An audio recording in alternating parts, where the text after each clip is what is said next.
ছেলের বায়না ১ মাস যাবৎ তুমি নিয়ম করছিলে বলে আমাদের সাদাসিধা রান্না করে খাইয়েছো। আজ তোমার নিয়মের শেষ, তো আজকে ভালো কিছু করতে হবে। তো যেহেতু ছেলে গতকাল একাদশী করেছিল, উত্থান একাদশী, তোর কথা তো শুনতে হবে। তাই সকালবেলাতেই সমস্ত কাজ সেরে নিয়েই রান্নাতে ভিড়েছি। যেহেতু আজকে আমাদের দামোদর মাসের উদযাপন, উত্থান একাদশীর পরের দিন, মানে আমাদের নিয়মের যে নিয়ম সেবার ব্রত চলছিল সেটা প্রায় শেষ। তো আমাদের পালনের জন্য আমাদের একটা মাতাজি, মানে মায়ের বাড়িতে উৎসব রয়েছে ছোটোখাটো করে, সেখানে যেতে হবে। সেই কারণে সকালবেলাতেই তাড়াহুড়ো করে পুজো সেবা কাজ করে নিয়েই রান্নাতে বসে গেলাম। যেহেতু স্বামী যাবে না, তো ওনার জন্য রান্না করতে হবে। আর বাচ্চারা তো খেতে ভালোবাসে, তো এতদিন যাবৎ অনেক কিছু করিনি খাওয়ার, তাই ওদের জন্য সকালবেলাতে একটু ছাতু ভরে ভরে কচুরি, আর সঙ্গে করেছিলাম ছোলার ডাল।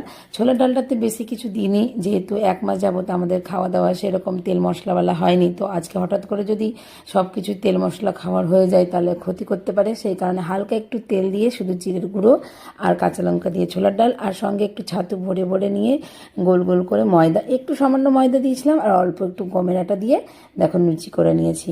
গরম গরম গরম লুচি আর ছোলার ডাল, এটা খুব ভালোই লাগে খেতে। তো বাচ্চাদের আমার খুবই পছন্দ করে, আমার বড় ছেলে, ছোট ছেলে, আমার স্বামী, আমরা সকলে এই খাবারটা খুব পছন্দ করি। তো এটাই করে নিয়েছিলাম সকালবেলা এটা করে নিয়ে দেখো লুচিগুলো সম্পূর্ণটাই খুবই সুন্দর গোল গোল ফুলেছিল। তো এটা করে নিয়ে ঠাকুরের জন্য ভোগের থালাটা রেডি করে নিয়েছি, যেহেতু ভোগ নিবেদন করতে হবে। তারপরে দেখো মাধবদের ভোগ দর্শন করো, সঙ্গে মাধব আর রাধার দর্শন করে নাও। এদের যেহেতু নিয়ে যাব আমি নিয়ম সেবার ব্রতর ওখানে, তো ওই জন্য আজকে সুন্দর করে রেডি করেছিলাম। তো আমার ছেলেকে ওদের বক্সের মধ্যে যে বক্সটা রয়েছে সেই বক্সটা আমার অনেকটাই ছোট, দুজন আটে না, তবু একটু আটো করে বসিয়েছিলাম। যেহেতু আমার আগে মাধব ছিল, রাধা তো ছিল না। পরবর্তী সময় যখন রাধাকে আনা হয়েছিল ততদিনে আমার বক্স এখনও কেনা হয়নি। তাই তো ছেলে আমি সকলে মিলে চলে আসলাম যে ব্রত উদযাপন করব সেইখানে। তো ছেলেই নিয়েছিল মাধবদের কোলে করে নিয়ে একসাথে চলে এসেছি। এসে দেখি সমস্ত রান্নাই হয়ে গেছে, শুধুমাত্র গ্লুকনি মানে ময়দার যে রসাটা রয়েছে সেটা বাকি ছিল, সেটা আমাদের বাবাজি করছিলেন। আর সম্পূর্ণটা করে নিয়ে ভোগের থালা রেডি করে এখন ভোগ আরতির সময়।